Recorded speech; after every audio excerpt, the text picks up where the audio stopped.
तो दास के पास में बहुत सारे भगत भाई बहनों के इसी विषय को लेके फोन कॉल्स आए कि भगत जी, हमने नाम दीक्षा भी ले रखी है, हम मर्यादा में भी हैं, ज्योति पाठ का पैसा भी जमा करवा रहे हैं, इनके आश्रमों में भी जा रहे हैं, उसके बावजूद भगत जी हमें कोई लाभ नहीं, ना कोई आध्यात्मिक लाभ, ना कोई शारीरिक लाभ, उल्टा हम परेशानियों में घिर रहे हैं। बहुत सारे भगत भाई बहन के फोन आते हैं कि भगत जी, हमारी जो भूत प्रेत की बाधा है वो समाप्त नहीं हो रही, हम क्या करें भगत जी, कहाँ जाएं, बहुत दुखी हो चुके हैं, ज्योति पाठ के पैसे जमा करवा चुके हैं, मरने की नौबत आ रही है, अंत में आपका वीडियो देखा तो भगत जी हमें कुछ समझ में आया, इसलिए हम आपको फोन कर रहे हैं। तो इस प्रकार के जितने भी भगत भाई बहन संगत में हैं, जो भक्ति करते करते भी दुखी हैं, परेशान हैं, उन सभी के लिए मेरी विशेष प्रार्थना है कि आप जी ध्यान से सुनिए कि आपने करना क्या है। सबसे बड़ी मर्यादा तो आपने उसी समय तोड़ दी जिस समय आपने आंख बंद करके सतलोक आश्रम मैनेजमेंट हरियाणा के फर्जी नामदान केंद्रों से नाम दीक्षा ली। क्योंकि आप इंसान हैं, परमेश्वर ने आपको बुद्धि दी है, आपको विवेक दिया है।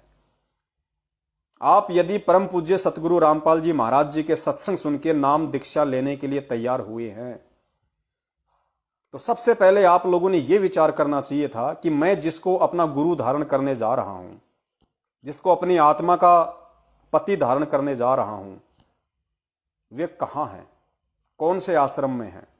सबसे पहले उस महापुरुष के दर्शन किए जाएं, उनके सत्संग सुने जाएं, आशीर्वाद लिया जाए, मन में कोई बात हो, कोई शंका हो, उनके सामने रखी जाए, उसके बाद मैं नाम लूं।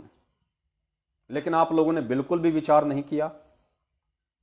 और आप लोगों ने, बहुत सारे भगत भाई बहन तो यहां तक कहते हैं कि भगत जी, मुझे तो नाम दीक्षा लेने के 3 महीने बाद पता चला कि गुरुजी जेल में हैं। तो सबसे पहले आप लोगों ने यह विचार करना चाहिए था कि वो महापुरुष कहां है।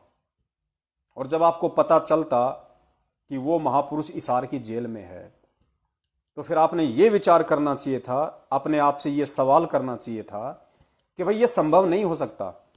जिस महापुरुष का अमृत ज्ञान सुन के और मेरे जैसा व्यक्ति भक्ति को अपनाने की सोच रहा है, नाम दीक्षा लेने की सोच रहा है, ऐसा महापुरुष जेल में क्यों? जाहिर सी बात है, ऐसा महापुरुष अपनी तरफ से तो ऐसी कोई गलती नहीं करेगा, ऐसी किसी भी गलती का मौका शासन या प्रशासन को नहीं देगा जिससे उनको जेल जाना पड़े। अब यदि उन्होंने अपनी तरफ से ऐसी कोई गलती नहीं की है, तो फिर कारण क्या है, रीजन क्या है? और जब आप उस कारण की तहकीकात में जाते और जल्दबाजी ना करते, तो आपको बरवाला कांड के विषय में सब कुछ मालूम पड़ता। फिर आपको परमपिता परमेश्वर हमारे वीडियो भी भेजते किसी भी तरीके से, या किसी भगत भाई बहन के माध्यम से आप तक सच्चाई पहुंचवाते कि भाई बरवाला कांड का मुख्य कारण सिर्फ और सिर्फ काल प्रेरित सतलोक आश्रम मैनेजमेंट हरियाणा की मनमानियां थी। ये लोग ना तो पूज्य गुरुदेव जी के ज्ञान को समझ पाए, ना पूज्य गुरुदेव जी को समझ पाए, ना इस भक्ति मार्ग को समझ पाए, और इन्होंने अन्य संत और पंथों की तरह केवल एक धार्मिक धंधे के रूप में इस संत को और इस संत के सत्संगों को केवल एक हथियार के रूप में प्रयोग किया है। इनकी उल्टी हरकतों के चलते, इनकी मनमानियों के चलते पूज्य गुरुदेव जी को अपने जैसा एक आम इंसान समझते हुए उनको किसी भी तरह की बाहर की जानकारियां ना देना। जब भी कोर्ट की तरफ से कोई आदेश आता, कोई वारंट आता, तो उस वारंट के जवाब में झूठ पे झूठ, बीमारी का बहाना बना देते, झूठा मेडिकल बनवा देते। मैं इस बात का खुद सबूत हूं, मैं इस बात का खुद प्रमाण हूं।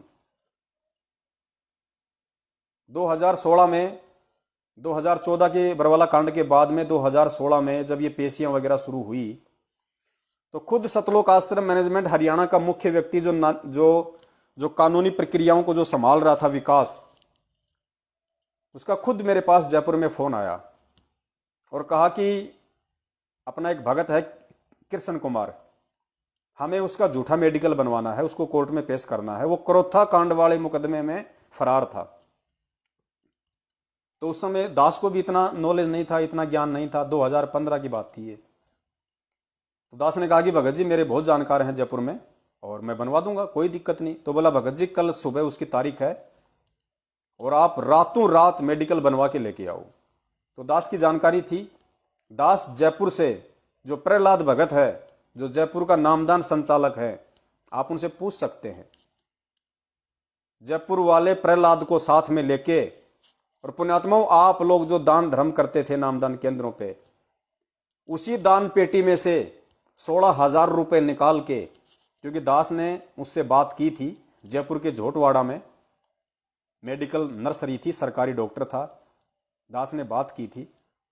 16,000 रुपये उसने मांगे, सिर्फ उसका जो सरकारी जो रजिस्टर है उस पर लिख के देने के कि ये हरियाणा का, इस गांव का ये आदमी इतनी तारीख से इतनी तारीख के बीच मेरे पास हॉस्पिटल में, मेरे यहाँ पे, मेरे अंडर में रहा, मैंने इसका ट्रीटमेंट किया। ये झूठ लिखने का सिर्फ 16,000 रुपये। मैं जयपुर में प्रहलाद के साथ गया, उस व्यक्ति को 16,000 रुपये दिए, और जैसा मैनेजमेंट वालों ने हमें उसका नाम, गांव और पता बताया था भगत का, वैसा ही हमने उसको बताया। पर्ची हमने फाड़ी और रातों रात जयपुर में ही एक भगत है, नाम मैं उसका मेरे दिमाग में नहीं आ रहा है, उसका पिता जयपुर में रेलवे में नौकरी करता है, उनके पास में अर्टिगा गाड़ी थी, मारुति सुजुकी की अर्टिगा 4 व्हीलर। तुरंत उसको फोन किया, बाईकास्ट वो यादव है, नाम मेरे दिमाग से निकल रहा, सुमित है या ऐसा कुछ नाम था उसका। तुरंत उसको फोन किया, वो गाड़ी लेके आया। प्रहलाद भगत ने कहा भैया रातों रात पहुंचना है, पवन भगत जी आप चलाओ गाड़ी। दास ने गाड़ी पकड़ी, हम तीनों बैठे, मेडिकल साथ में लिया, और रात को तकरीबन 8 बजे खाना वाना खा के हम हिसार के लिए निकल गए। मैनेजमेंट वालों ने कहा कि आपको सीधा हिसार में आना है, कोर्ट में। दास ने बिल्कुल फुल स्पीड में गाड़ी चलाई, विश्वास था, भाव अच्छे थे, कर्म उल्टा कर रहे थे, लेकिन भाव था। दास ने फुल स्पीड में वो गाड़ी भगाई, और जैसे ही हम लोग, क्योंकि परमात्मा को मंजूर नहीं था, शायद कुछ गलत हो जाना था, क्योंकि हम मर्यादाओं के खिलाफ चल रहे थे। जैसे ही दास ने जयपुर से 15-20 किलोमीटर आगे चल के चोमू शहर आता है, जैसे हमने चोमू को क्रॉस किया, तुरंत मैनेजमेंट वालों का फोन आ गया कि भाई तारीख कैंसिल हो गई है और अभी आप लोग मत आओ। तो तुरंत हमने वहां से गाड़ी वापस मोड़ दी और कहा कि अब उस मेडिकल की कोई आवश्यकता नहीं है। यानी वो 16,000 रुपये गए भेड़ की पूंछ में। वो भगत समाज का, जिन बेचारों ने संकट निवारण के लिए, दुख निवारण के लिए, भगवान से आध्यात्मिक लाभ प्राप्ति के लिए, अपने मानव जीवन को सफल बनाने के लिए अपनी मेहनत की पाई पाई जिन्होंने जोड़ रखी थी, और जो नामदान केंद्रों पे जिन्होंने ज्योति के रूप में, पाठ के रूप में या वैसे दान के रूप में जिन्होंने वहां पैसे डाले थे उन दान पेटियों में, उन दान पेटियों का इस प्रकार से दुरुपयोग। उसके बाद वो मेडिकल हमने फाड़ दिया। अब वो पैसे तो देने वाला नहीं था डॉक्टर वापस। तो पुण्यात्माओं, इस प्रकार से ये दास को सारी अकल, सारी समझ 2015 के बाद में फिर परमेश्वर ने दी है कि अगर आज मैं इस मैनेजमेंट के साथ में रहता तो पुण्यात्माओं, मैं भी किसी न किसी घटना में अकाल मृत्यु का शिकार होता, मेरे भी कर्म फूटते आज। और मैं अपना सौभाग्य समझता हूं कि परमपिता परमेश्वर ने कोई भी बहाना बना के उस फर्जी नामदान केंद्र से मेरे को दूर किया, सच्चाई से अवगत करवाया और अपने कर्म बनाने के लिए आज संगत को जगाने की सेवा दी, सत्सेवक के रूप में।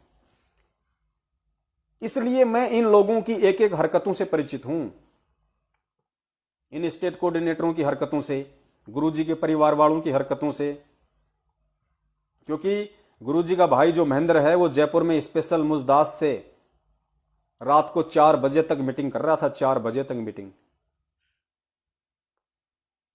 और एंड में उसने यही कहा उठते हुए कि तेरे जैसा इंसान मैंने आज तक नहीं देखा। मैंने कहा तू देखेगा भी नहीं, क्योंकि तूने भोले भाले भक्तों को मूर्ख बनाया, तूने गुरुजी के नाम पे तूने भोले भाले भक्तों को डराया है। अब ये भक्ति का यथार्थ समय चल रहा है, परमेश्वर के शेर खड़े हैं इस दंगल में, तेरे जैसे गीदड़ों की औकात नहीं है। जो अब तू हमें परमात्मा के ज्ञान विरुद्ध चला के हमारे तू कर्म फुड़वा सके, तू हमें भ्रमित कर सके, तू हमें डरा सके, धमका सके। रात को 10 बजे खाना खा के जयपुर नामदान केंद्र के ऊपर जयपुर के 2-3 जो मुख्य भगत थे, लोकेंद्र साहब, लोकेंद्र राजपूत, जो हर महीने अपना बर्थडे मना के, अपने बच्चों का बर्थडे मना के नामदान केंद्र पे नाम शुद्ध करवाता रहता है। राम किशोर वकील और जयपुर नामदान संचालक प्रहलाद लालचंद आगरा रोड पे रहता है जयपुर में। 1-2 भगत और थे।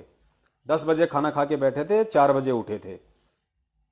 उसके हर सवाल का जवाब परमेश्वर ने ज्ञान आधार से दिलवाया, बेबाक तरीके से। उठते हुए बोला, तेरे जैसा इंसान नहीं देखा। मैंने कहा देखेगा भी नहीं। उस समय उसने प्यार से समझाने की कोशिश की कि मान जाएगा, यह सोचकर कि यार गुरुजी का भाई मेरे सामने बैठा है, यार गुरुजी का भाई मेरे को समझा रहा है, मेरा प्रभाव मान के। लेकिन उसको यह नहीं पता था कि परमेश्वर ने दंगल में शेर उतार रखे हैं जो गीदड़ों से नहीं डरते। उसके बाद फिर उसने दूसरी चाल चली, दास के ऊपर जानलेवा हमले करवाए, दास को डराने की कोशिश की, धमकाने की कोशिश की। लेकिन उनका हर दाव निष्फल रहा, क्योंकि दास के ऊपर परमपिता परमेश्वर सतगुरु रामपाल जी महाराज जी का प्यार भरा आशीर्वाद था। मेरा कोई पिछला ऐसा दृढ़ भक्ति संस्कार था जिसकी वजह से परमेश्वर ने गलतियां होने के बावजूद भी मुझे संभाला, मुझे उन सेवाओं के लिए निमित्त बनाया। वरना दास की तो 2 कौड़ी की औकात नहीं थी। और आज परमेश्वर ने दया करी, पिछले 7 वर्षों से जिस बेबाक तरीके से परमेश्वर ने, जिस निडरता के साथ में इस दंगल में परमात्मा ने दास को खड़ा किया, उसी तरीके से आज की डेट तक परमेश्वर ने दास को खड़ा रखा है। कितनी आंधियां आई, कितनी तूफान आए, परमेश्वर ने ना झुकने दिया, ना डिगने दिया, ना डरने दिया। जबकि दास के साथ में हजारों की संख्या में लोग आए आंधी की तरह और वापस तूफान की तरह चले भी गए, 4 दिन के सत्सेवक बन के। हम ये कर देंगे, हम वो कर देंगे, हम मर जाएंगे, हम गुरुजी के लिए कुछ भी कर देंगे, हम मैनेजमेंट को समझ चुके हैं, हम जान चुके हैं, अब हम पीछे नहीं हटेंगे। वो आंधी की तरह आए और तूफान की तरह वापस दौड़ के चले गए। जिनमें आपके कानपुर से रामचंद्र जी हैं, पंजाब से आपके करणदास जी हैं, मध्य प्रदेश से बहुत सारे लोग थे, लॉर्ड बुद्धा फाउंडेशन वाले थे, और भी बहुत सारे लोग थे, संजय था दिल्ली वाला। आज सब तितर बितर, कोई सत्य के मार्ग पे नहीं, सब ने अपना धंधा सेट कर लिया। कोई परमेश्वर में कमियां देख के दूर हो गया, कोई मान बड़ाई और अहंकार में आके दूर हो गया, कोई राग द्वेष और ईर्ष्या की आग में जल के दास से दूर हो गया कि यार ये तो दिन ब दिन फलता जा रहा है, फूलता जा रहा है। संगत में गुरुजी के भाई को भी लोग इतना नहीं जानते, गुरुजी के बेटा बेटी को भी लोग नहीं जानते। और पवन दास का चाहे जापान में जाके नाम ले लो किसी भगत के आगे, वो कह देगा अरे पवन दास, भले ही वो उल्टे रूप में ले रहा है कि नहीं नहीं नाम खंड हो जाएगा उसका नाम लेने से, तो उसका नाम मतलब नाम खंड हो जाएगा। भले ही वो किसी भी रूप में जानता है और संगत में हजारों की संख्या में पवन दास होंगे, लेकिन पवन दास का अगर नाम ले दिया तो सीधी सुई जयपुर वाले पवन दास के ऊपर जाएगी। तो भाई ये परमेश्वर की मेहर है। मैंने कब चाहा था कि मुझे मान बढ़ाई मिले, और मुझे मिल क्या गया इस नाम से। मुझे तो इस नाम से गालियां मिली हैं, मुझे तो इस नाम से डंडे मिले हैं, मार पिटाई मिली है, मुझे कोई पेंशन थोड़ी मिल रही है। लेकिन परमेश्वर ने दास को सद्बुद्धि दी, दास को समझा दिया था।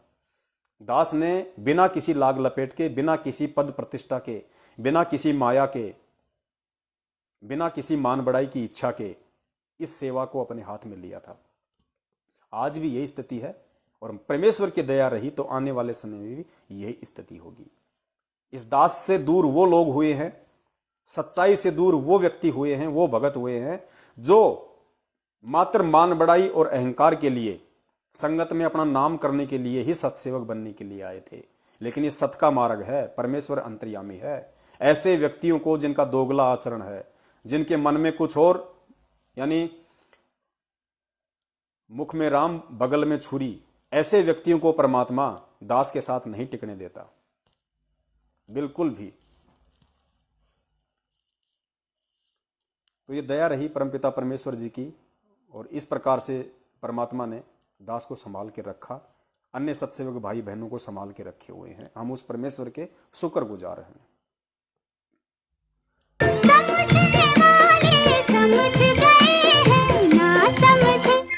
ना समझे वो अनाड़ी है।